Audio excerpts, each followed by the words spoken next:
Top story on this Thursday morning. An off-duty police officer is in a critical but stable condition. He was shot in front of children in Omagh in Northern Ireland. Well, the Police Federation of Northern Ireland said 2 gunmen were involved in the shooting at a sports centre at around 8 p.m. last night. We understand the victim is a senior police officer who has previously been involved in investigations of paramilitaries.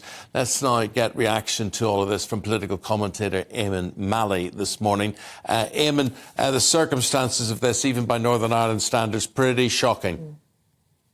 Oh yes, I mean, here we had children in a local playing ground, sports ground, and suddenly these 2 masked men appear, and this police officer is gunned down. Now, he was said to be seriously injured. There's some comments now saying that he's critically ill.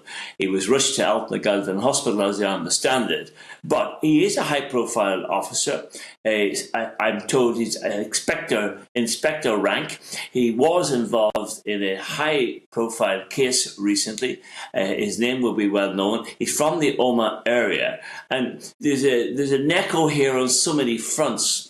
The worst incident of all the Troubles, as you would know, Eamon, took place in Omagh town in 1998 when dissident Republicans triggered a car bomb, killing 29 people at that time and injuring scores more. And furthermore, there was a very high-profile killing there of a young Catholic policeman, Ronan Kerr, some years ago by dissident Republicans. So there's an acoustic here in this area of activity by dissident Republicans, although nobody has claimed responsibility for this particular shooting.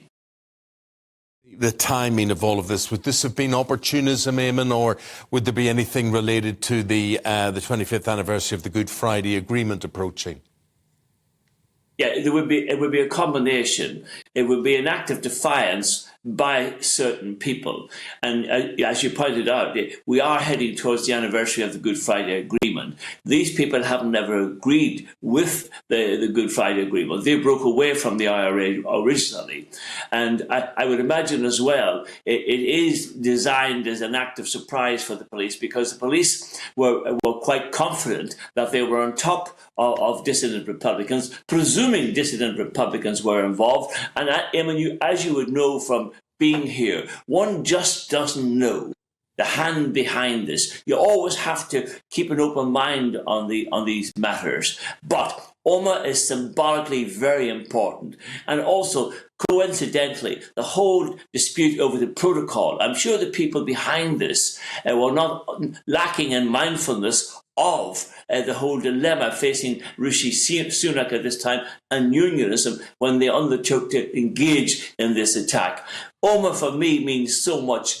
I was across in Donegal when the Omagh bomb exploded in 1998, August 1998. Myself and my wife raced there, and the graphic picture which I got when I arrived was horrendous. I got to the white tape. I walked up to the police, and there was a policeman there in his uniform at that time, splattered in blood. And I started to ask him a few questions, and he exploded. And he told me everything as a result of the impact of the explosion. He had helped to stretcher some of the injured and dead away, having ripped shelves out of shops and all to realise makeshift stretchers to bring the injured and the dead from the scene. So that was the scene back then. So Omagh has such an echo in terms of the Troubles in Northern Ireland, and this will have a huge impact. This police officer engaging in a sporting event, it's horrendous.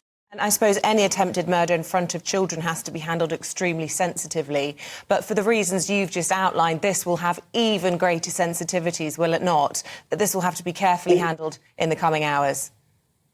Oh, absolutely. And I think everybody's going to have to be very careful of what they say.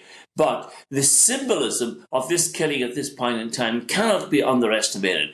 There you have Rishi Sunak with a document from Europe, the so-called deal, sitting on his desk. He's trying to work out which way to jump to try to keep everybody in play, to try and keep Europe in play, but particularly to win Jeffrey Donson and the Democratic Unionist Party over to the deal that's on the table. He's having a tough time. This is going to serve to escalate the dilemma and the problems, because clearly unionism will feel so offended by what has happened here.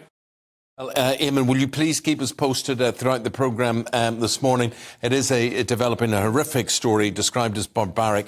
Political analyst Eamonn Mallie, thank you very much indeed. Police searching now for 2 suspects over this shooting of a senior police officer in Omagh in Northern Ireland last night. And he is not dead. He's being treated in the hospital following this attack. We'll keep you posted.